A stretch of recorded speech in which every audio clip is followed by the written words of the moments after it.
Bab 5. Ancaman di balik senyum ibu. Siang itu apartemen terasa terlalu sunyi. Nadila baru saja selesai merapikan dapur ketika bel pintu berbunyi. Sekali, lalu dua kali, ia tidak menunggu tamu. Dengan sedikit ragu, ia melihat layar yang ada di pintu. Melihat siapa yang datang, dan jantungnya langsung menegang. Nadila, apa kamu di dalam? Kamu tidak mempersilahkan ibumu masuk? Suara wanita itu terdengar manis, terlalu manis. Mirna, ibu tirinya, istri kedua ayahnya setelah ibunya meninggal bertahun-tahun lalu. Nadila berdiri kaku beberapa detik. Ingatannya langsung melayang pada satu hal. Raven pernah berkata dengan tegas, "Aku tidak suka ada orang luar masuk ke apartemenku tanpa seizinku." Apartemen ini wilayah privat Raven, bahkan keluarganya sendiri jarang datang. Nadila sengaja tidak bersuara, ia masih berpikir. Mirna tersenyum tipis. Nadila cepat buka pintunya. "Kamu mau jadi anak durhaka membiarkanku di luar?" Kata anak terasa hambar keluar dari mulut wanita itu. Nadila bimbang. Jika ia menolak, Mirna bisa membuat masalah di rumah. Jika ia menerima tanpa izin, Raven mungkin marah. Akhirnya, dengan tangan sedikit gemetar, ia mengeluarkan ponselnya. Di ruang rapat lantai tertinggi gedung Sebastian Group, suasana tegang. Raven Sebastian berdiri di ujung meja panjang, memimpin rapat dengan suara tenang dan tajam. Para direktur menyimak tanpa berani memotong. Tiba-tiba, ponselnya yang diletakkan di atas meja bergetar. Semua mata refleks melirik. Raven tidak pernah mengaktifkan suara saat rapat, dan lebih jarang lagi menerima telepon. Tatapannya turun. Nama yang muncul di layar membuat alisnya sedikit bergerak. Nadila, untuk sepersekian detik, ruangan terasa membeku. Raven mengangkat tangan, rapat ditunda 10 menit. Semua orang terdiam.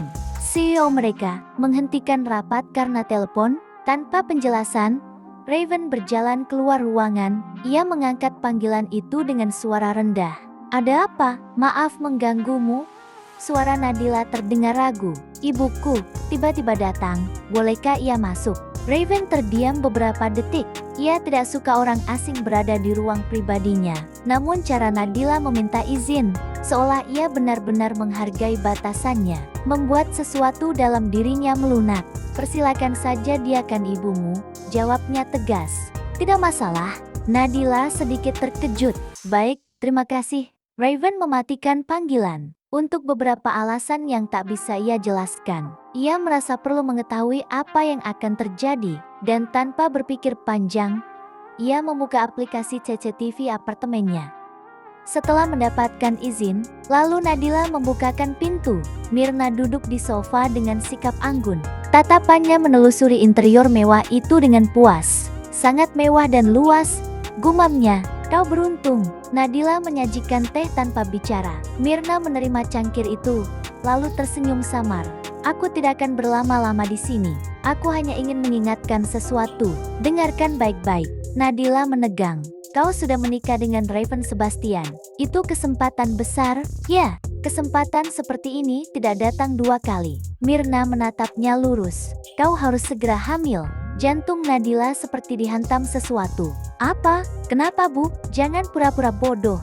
Kau itu kapan pintarnya? Di keluarga seperti mereka, posisi seorang istri ditentukan oleh anak, terutama pewaris." Nada suara Mirna berubah lebih dingin. "Kalau kau tidak segera memberi keturunan, hubunganmu dengan Raven bisa goyah, dan banyak wanita yang siap menggantikanmu." Nadila menunduk. Hubungan mereka bahkan belum benar-benar ada." Mirna melanjutkan dengan suara rendah. "Dan jangan lupa, biaya pengobatan nenekmu masih ditanggung ayahmu." Nadila langsung mengangkat wajahnya. "Itu tidak ada hubungannya." "Semua ada hubungannya," potong Mirna. "Jika pernikahanmu gagal, jangan harap bantuan itu terus berjalan." Kalimat itu seperti pisau. Nenek, satu-satunya orang yang selalu mencintainya tanpa syarat. Tangannya mulai gemetar. Mirna mengeluarkan botol kecil dari tasnya dan meletakkannya di atas meja. "Ini vitamin penyubur kandungan. Konsumsi rutin, jangan sampai terlewat." Nadila menatap botol itu seperti benda asing. Bagaimana caranya ia hamil?